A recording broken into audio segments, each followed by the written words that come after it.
आज प्रभाग 8 विजयाच्या दृष्टीने घोडदौड करण्यासाठी महाराष्ट्राचे लाडके उपमुख्यमंत्री आणि राष्ट्रवादी काँग्रेस पक्षाचे पक्षप्रमुख अजितदादा पवार यांच्या नेतृत्वाखाली प्रभाग 8 मध्ये हे पॅनेल उभं राहिलेलं आहे आणि मला 100% विश्वास आहे की पॅनेल फुल बहुमतानं निवडून येणार आहे। एकच वादा पौर्णिमेचा आगे बढ़ो, हम तुम्हारे साथ, अरे विकास राष्ट्र से आगे बढ़ो, हम अजितदादा के साथ हैं, बंडू भाऊ तुम आगे बढ़ो, हम तुम्हारे साथ। बंडू सर, तुमची पहिली प्रतिक्रिया काय असेल?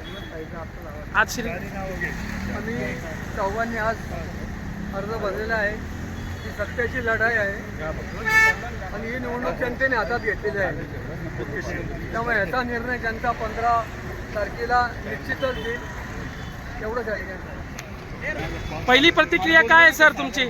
खऱ्या अर्थाने आता प्रभाग क्रमांक 8 मधील जनतेचा विकास होणार आहे, कारण अजितदादा आज आमच्या सोबत आहे आणि आपण पाहता उपडीत गेले 10 वर्षापासून जे नगरसेवक होते प्रकाशजी ढोरे, दांडगा अनुभव असलेला व्यक्तिमत्व आज खऱ्या अर्थाने दादांच्या सोबत आहे, म्हणजे नक्कीच विकासाला गती मिळेल। आणि त्याच्यासोबत माजी नगरसेविका अर्चनाताई मुसळे देखील आमच्या सोबत आहे, स्वीकृत नगरसेवक बाळासाहेब राणे,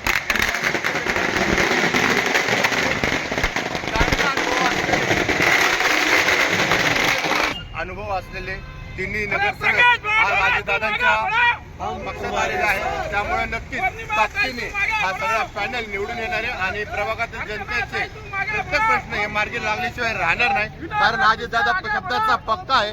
जेवढे नागरिकांचे प्रश्न आहे तेवढे अजितदादा आणि आम्ही अजितदादांच्या मार्फत सोडवण्याचा प्रयत्न करणार। नक्कीच प्रभाग हा सुसंस्कृत करणार।